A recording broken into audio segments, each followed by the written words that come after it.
Welcome to our Act 3 series, where I talk to some of our client families here at Metis Ireland to discover, well, what's their definition of true wealth? What does Act 3, or retiring with purpose, what does that look like? I hope you enjoy the series, and thank you in advance to my guests who are going to join me here at the studio at Metis Ireland. Hi everyone, you're very welcome to the latest edition of our third Act series. I'm absolutely thrilled to introduce Michael Houghton. Michael is I think he won't mind me saying this, he's the poster boy for the Irish FIRE movement. So FIRE is Financial Independence, Retire Early. Now, I have been a little bit critical of that movement, but when you listen to Michael, this is the way it should be done, I think. So really excited for today's conversation. So this isn't about me. Let's introduce Michael. Michael, what's your story? Tell us your background and where do you come from? Yeah, firstly, Carl, thank you so much for having me on. It's an absolute pleasure. So I'm originally from New Zealand, and I moved to Ireland at the heart of the recession in 2011. I basically fell in love, met the love of my life and moved over. By trade, I was a freelance software developer, so I could bring my work with me, which was great. Okay. Settled in here, rented a home, had a family fairly quickly. And very much lived a normal Irish middle-class life, if you like. And we had 3 kids, we got married, we did all of those sort of things, and we very much lived paycheck to paycheck, and that was life, and that's all we knew. And Pretty normal? Pretty normal, yeah, 100%. Yeah. We spent everything that we earned. We made good money, but we spent it all and didn't think much about it. And sort of come towards Christmas 2017 time, I think at the time we'd just taken a trip to New Zealand to go back, and we really started reflecting on coming back to Irish life again and starting again, and my goodness, we're back to work for another year and nothing to show for it, and that kind of feeling of not having enough and living paycheck to paycheck really started sinking in for us a lot, and we wanted to try and see if we could kind of change that and live a different life. So this is interesting because I've heard from some of the other exponents of the FIRE movement that this was kind of something that was deep-seated from a childhood thing. But it was more, this just kind of developed, you and your wife having discussions, and it was a much more recent phenomenon for you to go, there must be a kind of a different way. Hugely, massively. Like I started at 33. So in my mind at the time, I was a late starter. And had never really was good at money, right? Like I'd say a good spender, as in liked to bargain, but not a very good saver. Didn't save anything. Which is difficult, right? When you've got 3 kids and all that kind of stuff, paying for a wedding, paying for everything that comes with it. So I guess in many ways we'd ticked off a lot of the big things in our life to that date. We had secured a home. We had a very small 3-bedroom house out in Castle Connell that we'd managed to buy. We got a good price on that back in 2013. So we'd done well. We weren't in any debt. So we'd avoided a lot of the big money traps. Yes. But in terms of saving for a future or any thoughts of early retirement or anything like that was at the time wasn't even in the equation really. It was just about, can we live a better way so that we're not constantly worried about making the next bill and the next paycheck. And tell me, in 2017, so what ages were your kids at that stage? We just had the 3rd child. He was only a few months old by this stage. Right, okay. I think the other guy then was 2 and the other guy was 5. So 3 young children at this stage. Right. Very much just trying to get through day to day. You know, obviously our costs had gone up because we'd had the 3rd child. All this pressure of the 7-seater car suddenly coming into the equation. All of these sort of things. Do we need a bigger house? These sort of conversations were starting to come in. And they're hard conversations to have with your partner because there's this pressure that comes with it. You know, when you're like, well, where's this money going to come from? How are we going to? We're barely getting surviving now. How are we going to suddenly pay for all this extra stuff coming in? So. It's one of these things, and then trying to throw financial freedom on top of that, obviously it's just far too much for anybody to comprehend at the time. Well, so probably impossible to comprehend. Absolutely. That, how would we get to this financial freedom if we're just stuck in the mire really now? I'm just interested to go back to your childhood in New Zealand. What was that like? And yeah, I mean, my parents, neither of them had any formal qualifications, so they always put education high from us as children, and they did things like move house to ensure that we were in good schools and things like that. So they sacrificed a lot for us. But to be honest, my parents weren't great savers. They owned a couple of investment properties that they bought because my mother was passionate about property, and my mother's side of the family were entrepreneurs, all self-employed. They kind of came from that background, and I think I inherited a lot of that myself. Not not through any sort of formal qualification, so to speak. My parents we weren't great at talking about money necessarily as kids. Yeah, but you kind of learn by osmosis, I guess. I guess. So again, we'd avoided a lot of the traps. I certainly wish that I had discovered this stuff sooner and started soon. It's a common thing that I guess everybody would say. Just from more of an awareness. I moved out of home at 19, so I was quite young to move out of home. I had my first company at 20.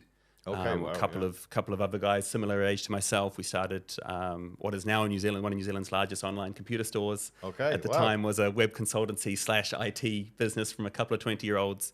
And that was a very interesting experience, being so young and having our own company, and again scraping by and trying to, I guess, work on our own companies and do all of that. Bootstrapping. But I guess that has stood to you, right? Because that's you kind of know what that feels like at a business point of view. So you just apply the same sorts of principles to family life? Very much so. And I remember I actually qualified a few years ago for Ireland's Young Entrepreneur. I was one of the Limerick finalists, and we had this accountant come in and was talking about how much you should pay yourself being self-employed. Yeah. And I actually knew the answer to the question, which is as much as you need. But very no much more. But no more, exactly. Very much got used to this concept. And that kind of, to be honest, that stood through to us from a financial independence point of view today. We deliberately live off the lower tax rate. So anything less than 50% tax we try to avoid. Now I say try to avoid. There's certain times we can't get around it. Of course, we're saving for a trip to New Zealand at the moment. There's nothing we can do. But I think, Michael, being cognizant of that, you're ahead of the game. Well, 100%, 100%. And we keep our lifestyle costs, our day-to-day living costs below that, which is really, really important, and not always easy to do, but we do our best. So again, that's one of those fundamentals that I think has come from me being self-employed in the past and being aware of that. And ironically, that's tripped us off sometimes. We go to one of the pillar banks and apply for a mortgage, and they say, no, your income's too low. And it's are you going to take into account that the company made €100,000 last year? No, we don't take that into account. It's like, okay, which is bizarre. Which is bizarre stuff. So it's really interesting. We lament the old bank manager who'd make a decision based on the overall scenarios. Like, no, the system says no. I'm sorry, you're not for us. Correct. So there's all those sort of things to kind of, I guess, to paint a little bit of a picture. But look, to be honest, the driver for me when we started in 2017, there was this hate of work. And you often see this in the FIRE movement, and it's a huge negative of the FIRE movement, is that we're not actually going towards something. We're not trying to retire to something. We're actually escaping from something. And my hatred of work was definitely a massive pillar to that, is this kind of, I have to go down and do this and put my 8 hours in. And again, I was fully self-employed, so I was working on my own terms and my own flexibility, but I still had to do that to pay the bills. And it was that kind of, that feeling of, here we go again. Well, life was a slog. Exactly. And it's not easy then having 3 kids. So once the work life is over, you got to do the family life, and it's 3 smallies, and it's everyone is tired, and exactly, sleepless nights, everything that goes. Your everything feels exhausting, therefore. So. Exactly. And it's one of those things, because there's a huge ironic twist in this, and I'm sure you've mentioned this as part of the negative aspects of FIRE, and I get this, and it's happened to me. I'll admit it. Is like we basically started the FIRE movement. We worked hard for 7 years. We built our savings rate up at one point to 75%. So we're saving a huge amount of income. I was effectively working 2 jobs. We bought 2 rental properties that year. It was a lot of fun in a way, because we got to see this massive portfolio develop. But at the same time, obviously, it was a massive sacrifice from a family point of view. And it was something that we discussed, and we sat down and we said, yep, let's do this. We'll do it for a year or 2. Now I'm in work that I love. Right. It's technically still full time, but it's completely flexible. I can take days off whenever I like. I've already put in to take 2 months off this summer.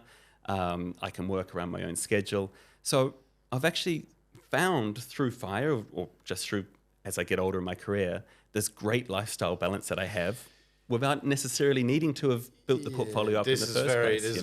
And this is why I said at the outset that I have been a little bit critical about some of the philosophies of some of the FIRE movement, but I have listened to your stuff. Michael does a regular article in the Irish Independent, and the podcast is called the Irish FIRE Podcast. It's really, really good, and I think you're brutally transparent, which is fantastic, because it gives people the warts and all view of the FIRE movement. But I suppose what I had always had a problem with was, so we set up Metis Ireland to do financial planning, to allow people to go and grasp their goals, dreams, and aspirations. And it wasn't that that's in 25 years' time. It was, yes, of course we're going to look at 10, 15, 20, 25 years' time. But we want people to be living the life that they want to live now. And there was two problems I had with some of the exponents of the, I suppose, the more dogmatic fire movement was it was giving up living now and then, you know, retiring to nothing. So not having this purpose. And this series is called The Third Act, coined by Geraldine Murphy, who was the previous guest. And the third act is, what are you going to do once you kind of rev back a small bit?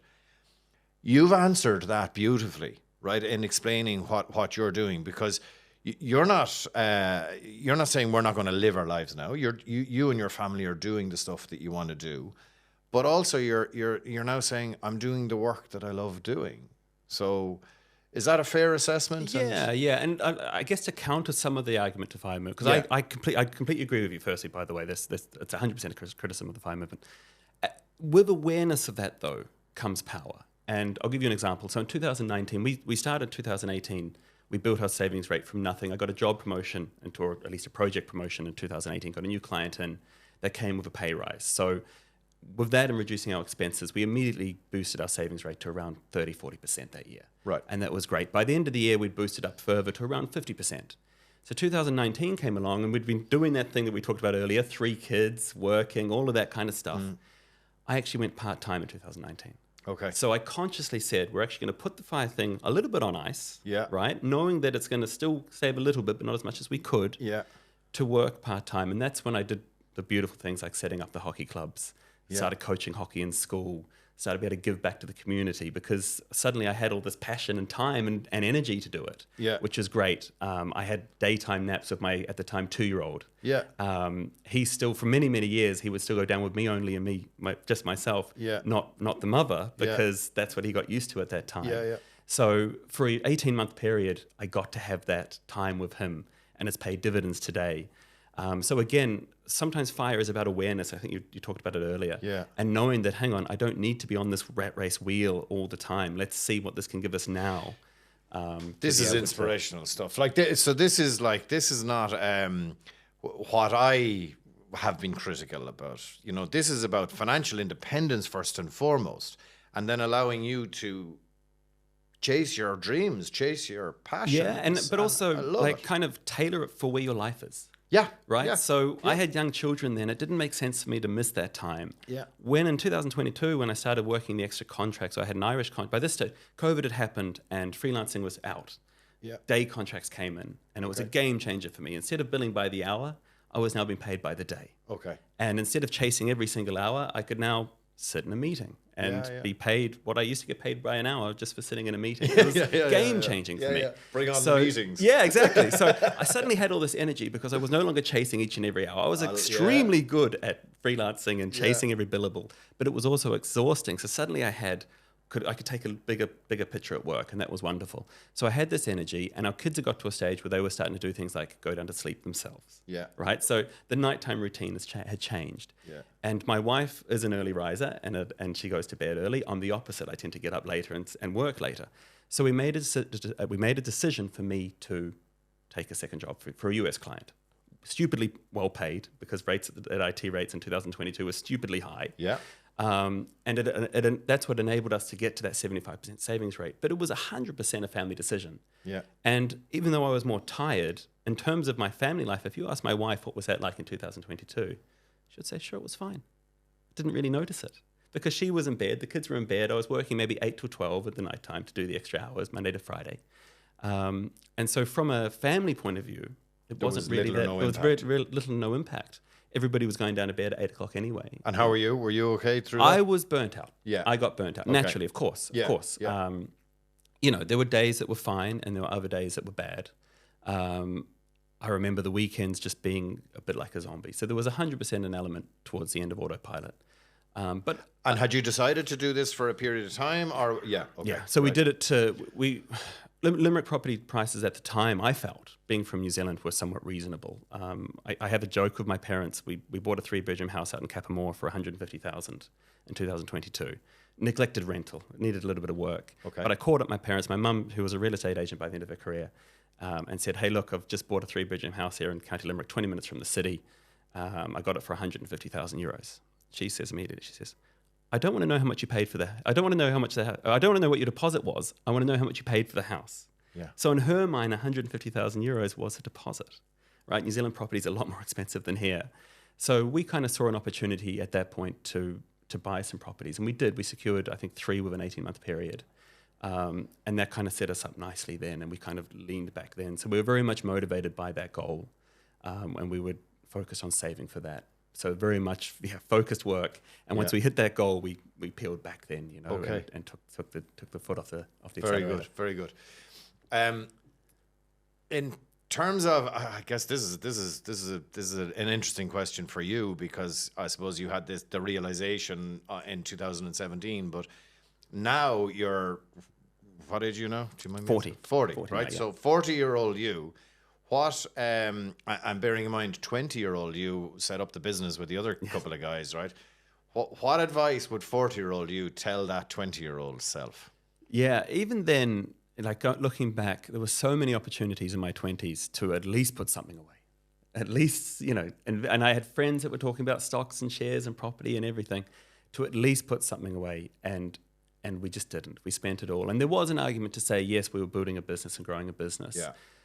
But actually that business I left within 2 years because I wanted to pursue so I'd fallen in love with software development. I wanted to pursue that. I saw that there was going to be money to be made in that. So I'd actually left that business after a couple of years. I was now working by the hour. I could have easily started putting money away, and I just didn't, you know. So for me, it was very much to at least have something away. It would have been nice not to be starting from zero at age 33. I think that's really good advice, but as someone who started a business as well, it's probably really good advice that no business owner or startup business owner can or will follow, because it's like, I have a few quid now, we'll hire somebody else, or we'll... Yeah, exactly. And you might be familiar. Have you read the book Die With Zero? Yeah, I have. There's that story in there where Bill Perkins talks about his friend who takes money from a loan shark to go on holiday in Europe for the summer and leaves his job for 3 months, and he's only 20 at the time, and he has romance and friends and adventure.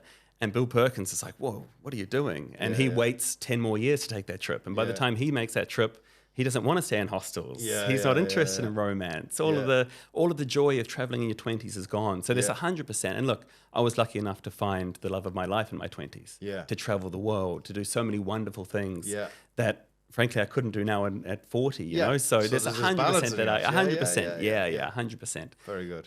So there's definitely that element to it. And in terms of... So I asked this question to our guests, and I guess you're kind of doing this for yourself, but... What would you say, so in terms of real financial planning, how you've explained it today, it's like the quintessential real financial planning that you and your wife have done for your family. Like, what has it brought to you and your wife and your family? Has it brought a sense of security, or what has it brought that you didn't have before, especially now as you're 7 years in and you start to see this thing working? Yeah, so like for me, like real wealth for us and for me is actually time freedom. Yeah. So time freedom. And it's the easiest way I could describe time freedom is our first house had an east-facing garden, right? And I used to sit out in that east-facing garden in the afternoons going, man, if only we had a west or a south-facing garden. I would just sit out here all day and enjoy the sun. So when we bought our second home, I had one requirement, and only one requirement, west or south-facing garden. And we now have one. Do you know how many times I've sat out in the afternoon and enjoyed the sun? Yeah. Never. Okay. Never. I was going to say rarely. Yeah. Never. However, the option is there. And that's what makes a difference. Yeah, I love and it. Time freedom is exactly the same. When I look at my life now, I still work full time. I still bring the kids to school. I still do all the things that I was doing before financial independence. However, now I get to do it on my choice and around my rules. And I'll give you an example. I used to have a 9 a.m. meeting, right? So work had a 9 a.m. meeting. And it was really hard for me to drop the kids off to school and get to that 9 a.m. meeting without feeling a lot of stress. If there was traffic, I was going to be late and so on. Yeah. And even though the team leader said, if you're late, it's fine, it's still subconsciously you want to get there on time for the meeting. And so when I actually started getting closer to financial independence and my contract came for renewal, I sat down with my team leader and I said, look, money's fine, there's no issue there, but there's a few things I want to change. Is it possible for us to move that 9 a.m. meeting? And it was 9 a.m. 3 times a week. And he moved it based on this feedback to 9:15, which made all the difference. Now I can relax in the mornings, watch the kids go into school, park up and walk them in. Everything's changed. And that one thing had no financial impact on me whatsoever, but it changed everything for me from my mornings and how that routine works. And so then how the rest of your day How the rest of the day goes, everything. This is a lesson in communication, isn't it? 100%, 100%. Yeah. And in my mind, I felt the only reason I could bring that up was because I had this leverage of, well, I actually don't need this job. Yeah. But in truth, it was just a conversation I could have had well before then. So very much trying to, I guess, create a perfect life around that, which involves work. I would describe myself now as semi-retired.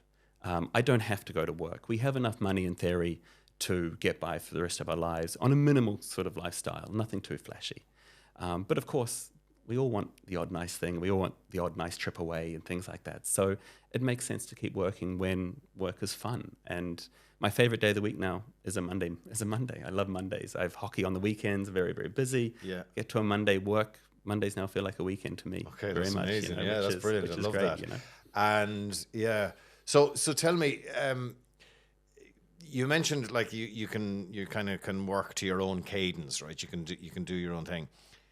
In terms of the podcast, in terms of writing for the Irish Independent, I know you were starring on Ireland AM recently, I don't know and you have that, lots of other stuff going on. Do you call that work, or is that going to turn into work, or is that passion going to be commercial at some stage? I don't know. I love talking about money and financial independence and all of those sort of things. It's an interesting thing when you put yourself out there, because I've shared everything: numbers, the works, the bad experiences, lots of bad experiences. Which become funny stories in the future, not at the time though. I always think, and I look at the comments online every so often, there's a lot of negative comments. How can this be possible? Those numbers don't make sense. How can anybody retire on such a small amount of money? And I get all of that. But if I can help 1 in 10 of those people, or if I can start a conversation about money within a family structure, then that's really what I'm looking to do.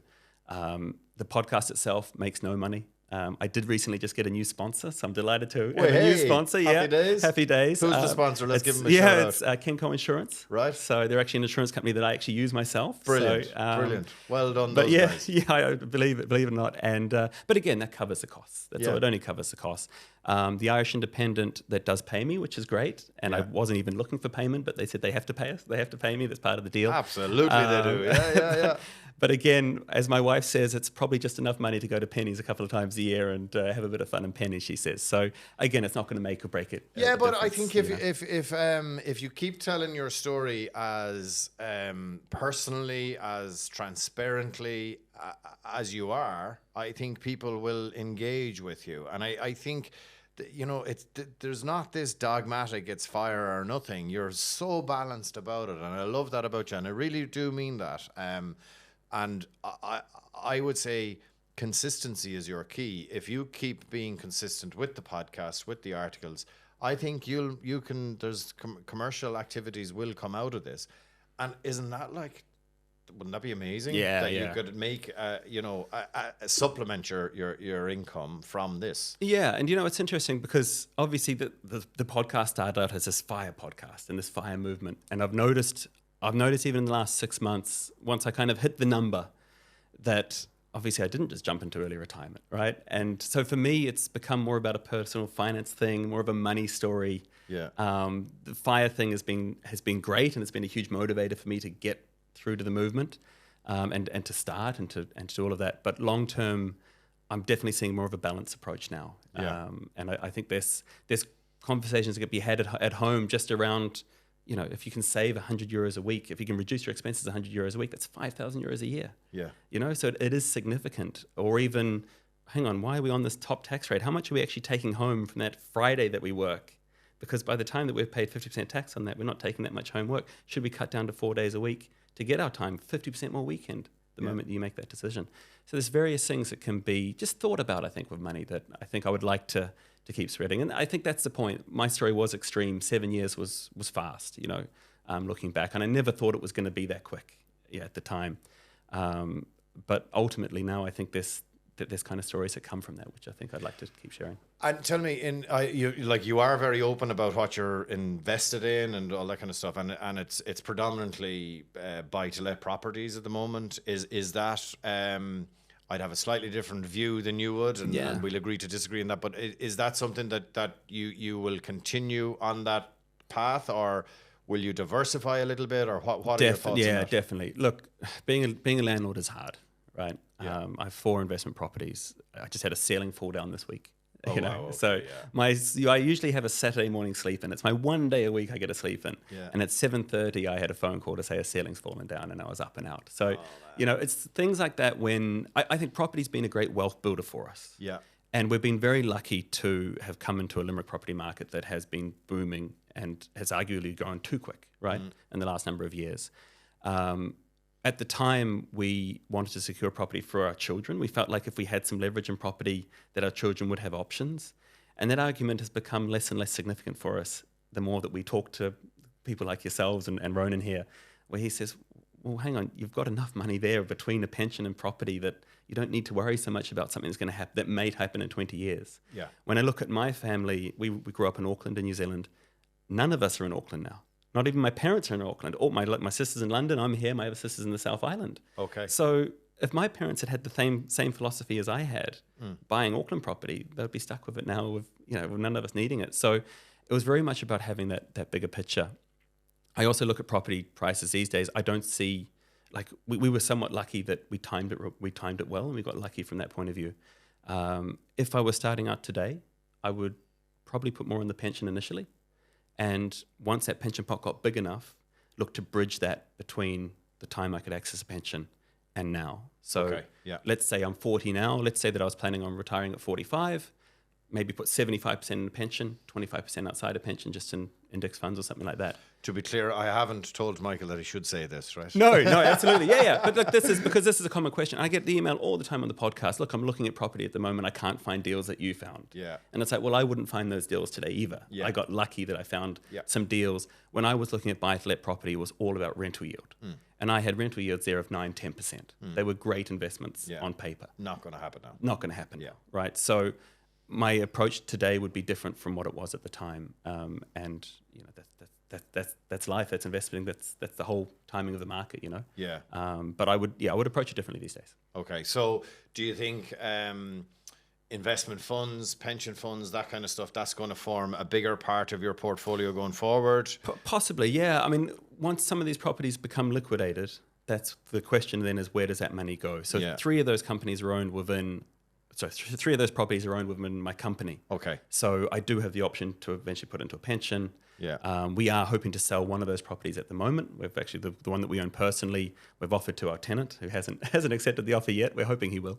But that would actually allow us to become mortgage free. Yeah. So again, not necessarily in the best interests of financial independence, but a different kind of feeling, to be 40 and mortgage free. So that's massive, and we'd often have people, who are debating, oh, well, mortgage free or will I invest the money? And I there's a huge mental freedom comes from debt free, and certainly, people looking towards financial independence. Even though on paper you're financially independent, when you have debt, there's just that little bit of an anchor holding you back, I think. I think that there's a massive freedom there that can't be underestimated. And look, to be honest, like as a landlord, like there's always risk. Like when the ceiling fell down the other day, I immediately thought it was the roof. Yeah. Right. What's that going to cost me? Or what a pain that's going to be for the insurance companies to have to go through and do all of that sort of things. So there is this, it's not freedom of lying on a beach and doing nothing. There's still work involved. And even if you're in the markets 100%, there's always that fear of what's Trump going to say next. You know what I mean? How the market's going to react. Tell me about it. So it's like none of the stuff, money is a problem whether you have it or not, right? Obviously, it's better to have it. But there's still worry with money. There's always a fear that do I have enough? And it's a rational human fear, right? And we have to acknowledge that first of all, that it is reasonable. Are people going to be annoyed that I hit financial independence and didn't leave my job? When I said for so many years I would, and then I managed to find a job that I love, and I'm not in a hurry to leave now. So there's all of this sort of stuff. But then it's very personal, isn't it? And it's like, there's not a one size fits all. That we would always argue that we can't do. There is no off the shelf financial plan. Yes. Because it depends on, well, what does that family want to do? What do that family value the most? What are the really important things? And speaking of which, I know from listening to the podcast that you haven't been back to New Zealand for a long time. Long time, yes. But there's a plan. There's a plan for a trip, and it's going to happen. It's happened. It's booked. Right. We're so excited about it. Okay, happy days. So tell us about that. Yeah, we're going for 3 weeks. Right. St. Stephen's Day we leave. And I'd been like, for 5 of us to go, it's a significant cost. Massive. We were looking at anywhere, but according to the airline websites, 8 to 12,000 euros for the flights alone. Okay, yeah. Wow. Cost of living in New Zealand, it seems to have sort of caught up to, Ireland's at least caught up to New Zealand. New Zealand was very, very expensive for many, many years. Okay. So New Zealand seems to be a little bit more reasonable. We managed to actually get flights through a travel agent, which I never thought I'd go to, for 7,000 euros, which is great. So 1,400 euros a ticket. It's already booked and paid for. We've already booked accommodation. Everything's ready to go. Yeah. So it's just a matter of getting to St. Stephen's Day. And what was fascinating was the travel agent said herself, she says there's a difference between peak and super peak. Yeah. And because we were leaving after Christmas, a lot of Kiwis are going back before Christmas. Okay. We managed to get a reasonable deal. But yeah, super excited. Got so many great plans, so many great things that I did as a child that we're paid for. We've already got. We've got one. We go down on we got a gondola and we go down on go-karts down a 2-kilometer racetrack and things like that, which we're really looking forward to bringing amazing. the kids to. And I love the whole idea of, and I did something similar with my kids, but planning a trip kind of together, planning it a long time in advance. Yes. So there's, we're all in this together, and we can all talk about this and get excited about this over a long period of time. And hugely, yeah. And that we've been doing that. I've been showing YouTube clips of various things. We're hoping to go to a theme park. Yeah. We're going to a beach called Hot Water Beach, where when the tide is out, you actually dig in the sand, and out comes hot water. You get your own private hot water pool, things like that. Amazing. So super excited to be doing things like that, swimming every day. This whole thing of going from winter to summer all of a sudden. Yeah. There's so many great, exciting things. So yeah, definitely looking forward to it. We're off to Lanzarote next month, which I know it sounds like a normal Irish thing to do. Fire, right? But for us, we haven't been overseas other than going to London a couple of times for 3 or 4 years. So we're really excited about that. And again, booked that trip ages ago. Okay. Got a nice deal on it. Really looking forward to happy days. Having that, Yeah, bit of vitamin D for everybody. Yeah, exactly. And bringing the mother-in-law who's never been, Okay. always wanted to travel, grew up in Limerick, grew up in I guess, in the poor side of Limerick, if you like, that always had this ambition to travel. Yeah. And now we get to bring her, and it's wonderful to be able to help her see her dream come true, which is wonderful. This man is living the dream. I love it. Come here, before we finish up, tell me about one, you can't say your own podcast, the Irish Fire podcast. I'll say it again for you, right? But is there a book or a podcast or an article that you've taken inspiration from that you'd like to share with our viewers? Yeah, probably a book I've read recently, which is it's a brand new book out this year. It's from Shane O'Brien. It's called Bucket List to Best Self. Bucket List to Best Self. He's Clare based and I guess Limerick based, if you like. And he's only a young man. He's done lots of amazing things. Got so many great stories in the book. But for me, as somebody who's just kind of hit financial independence, about living your best life, living an extraordinary life, for me is very much around this book. Very short book to read, but inspirational in what he's done. And the other one I'd recommend is Alan Donegan. He has a whole YouTube series on financial independence, which I only wish was there 10 years ago, right. Which talks about the balanced approach, which talks about the ins and outs, the fundamentals of the stuff, because ultimately it's about savings rate and being able to spend less than you earn. Right? Yeah. Fundamentally, that's what needs to happen for it to happen. It's simple enough. It's simple enough. Yeah. And he's got hours of content on there, which is a great thing, all for free. So I'd also recommend that as a great place to start. Brilliant. What a way to finish. Michael Houghton, an inspirational guy. I might actually be leaning towards the fire movement. I don't know about that, but we'll see how you go, Carl. Thank you so much. Thank you so much. Cheers. Cheers. Thank you.